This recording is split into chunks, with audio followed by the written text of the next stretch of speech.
BSY ವಿರುದ್ಧ ಮತ್ತೆ ಈಶ್ವರಪ್ಪನವರು ಕೆಂಡಾಮಂಡಲರಾದ್ರು. ಇಷ್ಟೆಲ್ಲ ಅವರನ್ನ ಮನವೊಲಿಸೋಕ್ ಬಂದ್ರು, ಯಾವುದು ಸಾಧ್ಯ ಆಗ್ತಾ ಇಲ್ಲ ಇಲ್ಲಿ. ಅರೆ ಈಶ್ವರಪ್ಪನವರನ್ನ ಸಿಟ್ಟು ತಣಿಸೋದಕ್ಕೆ ಸಾಧ್ಯ ಆಗ್ತಾ ಇಲ್ಲ. ಬಿಎಸ್ವೈ ಹಾಗೆ ಪುತ್ರ ವಿಜೇಂದ್ರ ಕಪಿಮುಷ್ಟಿಗೆ ಬಿಜೆಪಿ ಬಂದಿದೆ. ಪಕ್ಷ ತಾಯಿ ಇದ್ದಂತೆ, ಆದ್ರೆ ಆ ತಾಯಿಯ ಕತ್ತನ್ನ ಹಿಸ್ಕೋ ಕೆಲಸವನ್ನ ಬಿಎಸ್ವೈ ಮಾಡ್ತಾ ಇದ್ದಾರೆ. ಅಪ್ಪ ಮಕ್ಕಳ ಕೈಯಲ್ಲಿ ಸಿಕ್ಕಾಕೊಂಡು ಪಕ್ಷ ಒದ್ದಾಡ್ತಾ ಇದೆ ಅಂತಾನು ಶಿವಮೊಗ್ಗದಲ್ಲಿ ಈಶ್ವರಪ್ಪ ಕೆಂಡಾಮಂಡಲರಾಗಿದ್ದಾರೆ.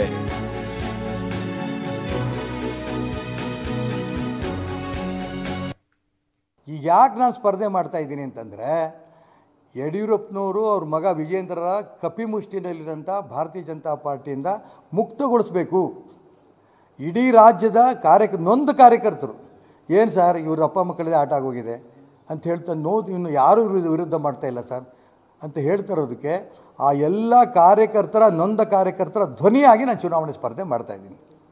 ಈಗ ಇವ್ರ ಮಕ್ಕಳ ಕೈಯಲ್ಲಿ ಪಕ್ಷ ಸಿಕ್ಕಿ ಒದ್ದಾಡ್ತಾ ಇದೆ. ನಾವು ತಾಯಿ ಅಪೂರ್ವ ರಮೇಶ್ ಸ್ಟ್ರೀಟ್ ಫುಡ್ ಬಿಸ್ನೆಸ್ ನಿಂದ ದಿನಕ್ಕೆ 11,000 ರೂಪಾಯಿ ಗಳಿಸ್ತಿದ್ದಾರೆ. ನೀವು ಕೂಡ ಅವರಿಂದ ಕಲಿಬೇಕಾ? ಅವ್ರ ಜೊತೆ ವಿಡಿಯೋ ಕಾಲ್ ನಲ್ಲಿ ಮಾತಾಡಬೇಕಾ? ಈಗಲೇ ಫ್ರೀಡಮ್ ಆಪ್ ಡೌನ್ಲೋಡ್ ಮಾಡಿ. ತಾಯಿ ಅಂತ ಹೇಳ್ತಾರಂತ ಪಾರ್ಟಿ ಬಿಜೆಪಿ ಒಂದು ರೀತಿ ಆ ತಾಯಿಯನ್ನೇ ಹಿಚ್ಚುತ್ತಾ ಇದ್ದಾರೆ. ಯಡಿಯೂರಪ್ಪನವ್ರು ಕುತ್ತಿಗೆ ಹಿಚ್ಚುತ್ತಾ ಇದ್ದಾರೆ, ಅವರು ಮತ್ತು ಅವ್ರ ಮಗ ವಿಜೇಂದ್ರ. ಆ ತಾಯಿಯನ್ನು ರಕ್ಷಣೆ ಮಾಡಬೇಕಾಗಿದೆ ಈ ಒಂದು ಯಡಿಯೂರಪ್ಪನವರು ಅವ್ರ ಮಗನಿಂದ. ಇದಕ್ಕೋಸ್ಕರ ನಾನು ಚುನಾವಣೆ ಸ್ಪರ್ಧೆ ಮಾಡ್ತಾಯಿದ್ದೀನಿ. ಯಾರು ಬಂದು ಹೇಳಿದ್ರು ಕೂಡ ನಾನು ರಾಜ್ಯದ ಈ ಒಂದು ಲೋಕಸಭಾ ಚುನಾವಣೆ ಶಿವಮೊಗ್ಗ ಲೋಕಸಭಾ ಕ್ಷೇತ್ರದಿಂದ ಸ್ಪರ್ಧೆ ಮಾಡ್ತೀನಿ.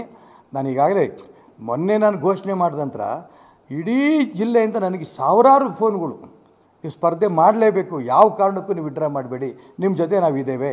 ಅದರಲ್ಲಿ ಲಿಂಗಾಯತರು ಇದ್ದಾರೆ, ಈಡಿಗರು ಇದ್ದಾರೆ, ಕುರುಬರು ಇದ್ದಾರೆ, ದಲಿತರು ಇದ್ದಾರೆ, ಪರಿಶಿಷ್ಟ ಜಾತಿ ಪರಿಶಿಷ್ಟ ವರ್ಗ ಎಲ್ಲರೂ ಇದ್ದಾರೆ. ಯಾಕೆ ಹೇಳ್ತಾ ಇದ್ದಾರೆ?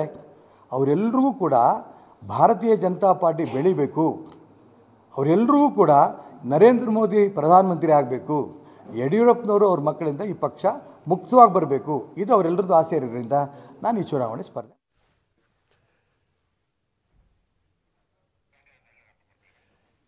ಇದು ನಾನು ಚುನಾವಣಾ ಸ್ಪರ್ಧೆ ಅನ್ನುವಂಥದ್ದು ಕೂಡ ಅಚಲವಾದಂಥ ನಿರ್ಧಾರ ಅನ್ನುವಂಥದ್ದನ್ನ ಹೇಳಿದ್ದಾರೆ. ವಿಜೇಂದ್ರ ಅವರನ್ನೇ ರಾಜ್ಯಾಧ್ಯಕ್ಷ ಮಾಡಬೇಕು ಅಂತ ಬಿಎಸ್ ಯಡಿಯೂರಪ್ಪನವರು ಹಠ ಹಿಡಿದಿದ್ರು. 6 ತಿಂಗಳು ರಾಜ್ಯಾಧ್ಯಕ್ಷ ಸ್ಥಾನ ಖಾಲಿ ಇದ್ರೂ ಕೂಡ ಅದನ್ನ ನೇಮಕ ಮಾಡೋಕೆ ಹೋಗಿಲ್ಲ. ಹಾಗಾದ್ರೆ ಯತ್ನಾಳ್ರನ್ನ ಯಾಕೆ ರಾಜ್ಯಾಧ್ಯಕ್ಷ ಮಾಡಲಿಲ್ಲ? ಅವರು ತಾನೇ ಲಿಂಗಾಯತರು ತಾನೆ, ಅದರಲ್ಲೂ ಪಂಚಮಸಾಲಿ ಸಮುದಾಯ ತಾನೆ. ಸಿಟಿ ರವಿ ಅವರನ್ನ ಯಾಕೆ ರಾಜ್ಯಾಧ್ಯಕ್ಷ ಮಾಡಲಿಲ್ಲ? ಒಕ್ಕಲಿಗರು ಕುರುಬ ನಾಯಕನನ್ನ ಮಾಡಬಹುದಾಗಿತ್ತಲ್ಲ. ಯಾಕಂತ ಅಂದ್ರೆ ಯಡಿಯೂರಪ್ಪನವರಿಗೆ ಹಠ, ಮಗನ್ನೇ ಮಾಡಬೇಕು ಅಂತ. ಆ ಕಾರಣಕ್ಕಾಗಿನೇ 6 ತಿಂಗಳುಗಳ ಕಾಲ ರಾಜ್ಯಾಧ್ಯಕ್ಷ ಸ್ಥಾನಕ್ಕೆ ಯಾರನ್ನೂ ಆಯ್ಕೆ ಮಾಡಿಲ್ಲ.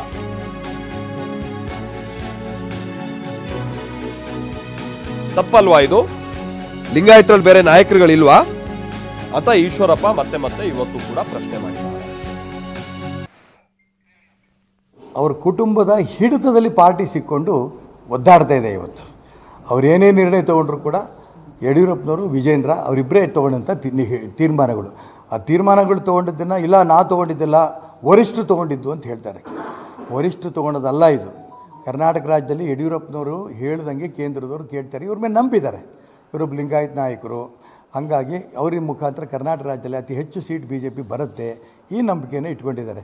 ಯಡಿಯೂರಪ್ಪನವರೇ ಸ್ವತಃ KJP ಪಕ್ಷವನ್ನು ಕಟ್ಟಿ ರಾಜ್ಯದಲ್ಲಿ ಅಭ್ಯರ್ಥಿಗಳನ್ನು ನಿಲ್ಲಿಸಿದಾಗ ಅವ್ರು ಗೆದ್ದಿದ್ದು ಸ್ವಂತ ಶಕ್ತಿ ಮೇಲೂ ಅನೇಕರು ಗೆದ್ದರು, ಒಟ್ಟು 6 ಸೀಟು. ಇದು ಯಡಿಯೂರಪ್ಪನವರ ಶಕ್ತಿ. ನಮ್ಮ ಕೇಂದ್ರದ ನಾಯಕರು ಅಂದ್ಕೊಂಡ್ಬಿಟ್ಟಿದ್ದಾರೆ ಅವರು ದೊಡ್ಡ ನಾಯಕರು, ಈ ಲಿಂಗಾಯತರೆಲ್ಲರೂ ಪೂರ ಅವ್ರ ಹಿಡಿತದಲ್ಲಿದ್ದಾರೆ, ಈ ಭ್ರಮೆಯಲ್ಲಿ ಕೇಂದ್ರದವರು ಇದ್ದಾರೆ. ಇರಲಿ, 6 ತಿಂಗಳು ಕರ್ನಾಟಕ ರಾಜ್ಯದಲ್ಲಿ ರಾಜ್ಯದ ಅಧ್ಯಕ್ಷ ಸ್ಥಾನ ಖಾಲಿ ಇತ್ತು. ಯಾಕೆ ಖಾಲಿ ಇತ್ತು?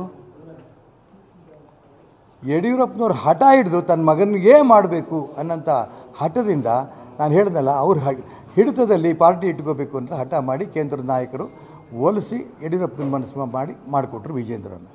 ಲಿಂಗಾಯತರೇ ಬೇಕು ಅನ್ನಂಗಿದ್ದಿದ್ರೆ ಬಸವನಗೌಡ ಪಾಟೀಲ್ ಯತ್ನಾಳ್ ಯಾಕೆ ರಾಜ್ಯದ ಅಧ್ಯಕ್ಷರು ಮಾಡಲಿಲ್ಲ? ಇಡೀ ಕರ್ನಾಟಕ ರಾಜ್ಯದಲ್ಲಿ ಅತಿ ಹೆಚ್ಚು ಪಂಚಮಸಾಲಿ ಸಮಾಜದ ಓಟಿದೆ. ಲಿಂಗಾಯತ ನಾಯಕರು, ಹಿಂದುತ್ವದ ನಾಯಕರು ಅನ್ನೋಂಥ ಒಂದು ಹೆಸರು ಪಡ್ಕೊಂಡಿರೋರು ಮಾನ್ಯ ಬಸವನಗೌಡ ಪಾಟೀಲ್ ಯತ್ನಾಳ್ ಅವರು. ಅವ್ರಿಗೆ ಯಾಕೆ ರಾಜ್ಯ ಅಧ್ಯಕ್ಷರು ಮಾಡಲಿಲ್ಲ? ಅವ್ರ ರಾಜ್ಯದ ಅಧ್ಯಕ್ಷರು ಆಗಬೇಕು ಅಂತ ಯಡಿಯೂರಪ್ಪನವ್ರು ಯಾಕೆ ಹಠ ಹಿಡಿಲಿಲ್ಲ? ತನ್ನ ಮಗನೇ ಆಗಬೇಕು ಅಂತ ಹಠ ಹಿಡ್ಕೊಂಡು ಕೂತ್ಕೊಂಡ್ರು. ಆಯಿತು, ಲಿಂಗಾಯತರದ್ದು ಇನ್ನೊಬ್ಬ ಲಿಂಗಾಯತರು ಬೆಳೆಯೋಕ್ಕೆ ಇವ್ರಿಗೆ ಇಷ್ಟ ಇಲ್ಲ, ರೈಟ್. ನಾವು ಪ್ರತಿನಿಧಿ ಬಸವರಾಜ್ ಇದಕ್ಕೆ ಸಂಬಂಧಪಟ್ಟ ಹಾಗೆ ಮತ್ತಷ್ಟು ಡೀಟೇಲ್ಸ್ ಅನ್ನ ಕೊಡ್ತಾರೆ. ಶಿವಮೊಗ್ಗದಿಂದ ನೇರ ಸಂಪರ್ಕದಲ್ಲಿ ಜಾಯ್ನ್ ಆಗ್ತಾ ಇದ್ದಾರೆ. ಬಸವರಾಜ್, ನಿನ್ನೆ ಸಂಜೆ ತನಕನೂ ಕೂಡ ನಾವು ಈಶ್ವರಪ್ಪನವರ ಸಿಟ್ಟನ್ನ ನೋಡಿದ್ವಿ.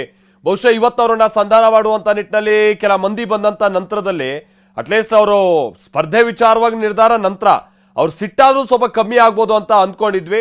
ಬಟ್ ಇವತ್ತು BS ಯಡಿಯೂರಪ್ಪ ಹಾಗೆ ಕುಟುಂಬದ ವಿರುದ್ಧದ ಸಿಟ್ಟು ಮತ್ತಷ್ಟು ಹೆಚ್ಚಾಗಿರೋದು ಆ ಸಭೆ ನಂತರನೂ ನೋಡ್ತಾ ಇದೀವಿ ಬಸವರಾಜ್.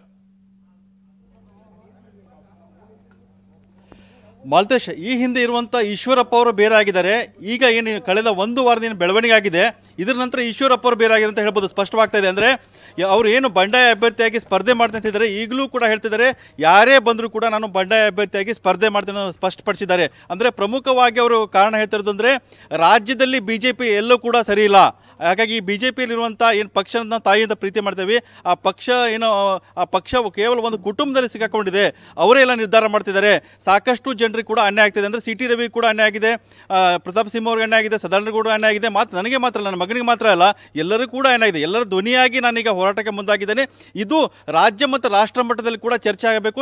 ರಾಜ್ಯದಲ್ಲಿ ಯಾವ ರೀತಿಯ ಸಮಸ್ಯೆ ಇದೆ ಅದು ಕೂಡ ವರಿಷ್ಠರ ಗಮನಕ್ಕೆ ಬರಬೇಕು ಅನ್ನೋ ಮಾತನ್ನು ಕೂಡ ಹೇಳ್ತಾರೆ. ಒಂದು ಕಡೆ ಆದರೆ ಮತ್ತೊಂದು ಕಡೆಯಿಂದ ಕೂಡ ಕಳೆದ 2-3 ದಿವಸಗಳಿಂದ ಕೂಡ ಈಶ್ವರಪ್ಪನ ಮನವೊಲಿಕೆಗೆ ಸಾಕಷ್ಟು ಪ್ರಯತ್ನ ಕೂಡ ಆಗ್ತದೆ. ಇವತ್ತು ಕೂಡ ಈಶ್ವರಪ್ಪ ಅವರ ನಿವಾಸಕ್ಕೆ ಆರ್ಗ ಜ್ಞಾನೇಂದ್ರ ಬಂದರು, ರವಿಕುಮಾರ್ ಬಂದಿದ್ರು, ಮತ್ತು DS ಅರುಣ್ ಕೂಡ ಬಂದರು. ಅವರು ಕೂಡ ಸುಮಾರು 1 ಗಂಟೆ ಕಾಲ ಚರ್ಚೆ ಮಾಡಿದರು.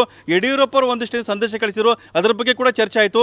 ಆದರೆ ಈಶ್ವರಪ್ಪರು ಕೂಡ ಯಾವುದಕ್ಕೂ ಕೂಡ ಬಗ್ತಾ ಇಲ್ಲ, ಜಗ್ತಾ ಇಲ್ಲ. ಸ್ಪಷ್ಟವಾಗಿ ಹೇಳಿದ್ದಾರೆ, ಈ ಎಲ್ಲ ಬೆಳವಣಿಗೆ ಆಗಿದೆ, ರಾಜ್ಯದಲ್ಲಿ ಸಾಕಷ್ಟು ಬೆಳವಣಿಗೆ ಆಗಿದೆ, ಆ ಎಲ್ಲ ಕೂಡ ಅನ್ಯಾಯ ಆಗ್ತಿದೆ.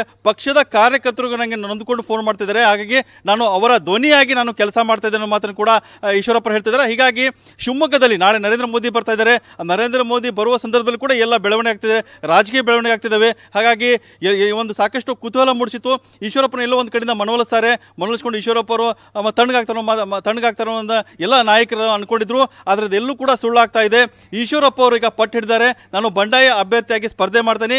ಈಗ ನನಗೆ ಶಿವಮೊಗ್ಗ ಜಿಲ್ಲೆ ಅಲ್ಲ, ರಾಜ್ಯಾದ್ಯಂತ ನನಗೆ ವ್ಯಾಪಕ ಬೆಂಬಲ ಕೂಡ ವ್ಯಕ್ತ ಆಗ್ತಾ ಇರೋ ಮಾತನ್ನು ಕೂಡ ಮಾಲ್ತೇಶ್ ಹೇಳ್ತಾ ಇದ್ದಾರೆ. Thank you Basavaraj.